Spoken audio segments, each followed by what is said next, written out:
Christophe Maé chante « Il est où le bonheur ?» Est-ce que vous avez la réponse? Bien sûr que non. Mince. Bon ben voilà, c'est fini. Bon ben merci, au revoir. Peut-être dans le champignon de Paris pour certains.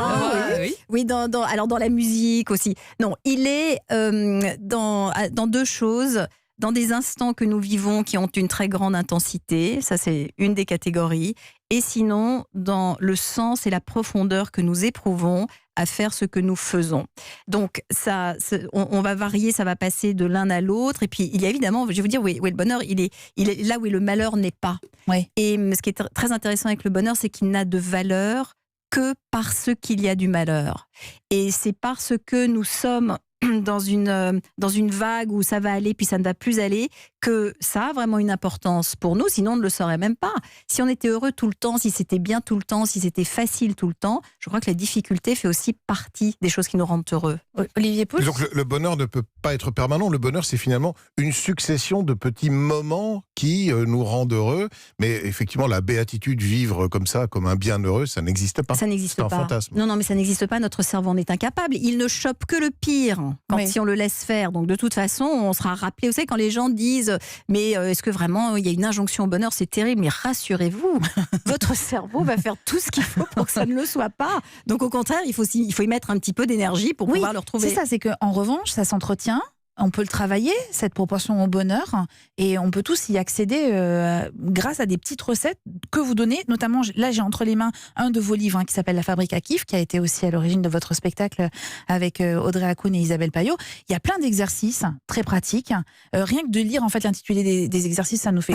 on commence à cogiter, non mais c'est vrai.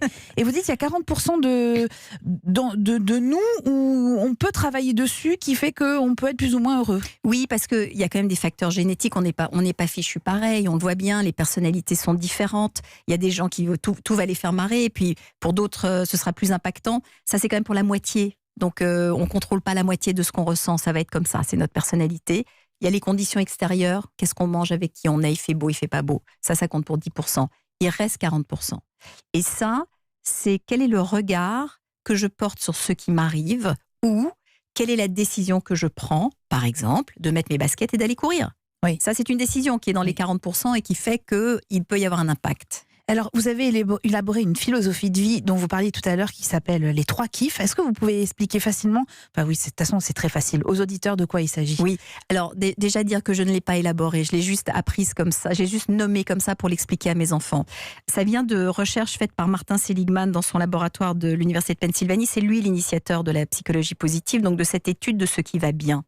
Il y a une émotion complètement géniale qui s'appelle la gratitude. La gratitude, c'est la capacité, quand il se passe quelque chose, non seulement être content, mais ça c'est un plaisir, mais c'est d'aller un tout petit peu plus loin et de dire pour ça, merci. Lorsque nous faisons ça, il y a une réaction physiologique dans l'organisme qui fait que immédiatement on se sent bien, et on se sent tellement bien que notre système immunitaire devient beaucoup mieux protégé, beaucoup plus puissant, et que nous allons vivre plus longtemps. Mais il l'a quantifié, Seligman. Ça peut nous donner jusqu'à 7 ans d'espérance de vie supplémentaire. Pourquoi? Juste parce qu'on se réjouit. Ça fait des vacances à notre organisme de se réjouir, puisqu'il est tellement occupé à voir ce qui ne va pas, essayer de s'en sortir, parce qu'on essaye tous de se sortir de tout, que lorsque nous vivons comme ça des moments de paix que nous reconnaissons, et que nous reconnaissons, enfin, on se dit merci à l'intérieur, on dit merci à la vie, si on est croyant, on dit merci, cette gratitude religieuse, c'est ça, c'est exactement la même émotion.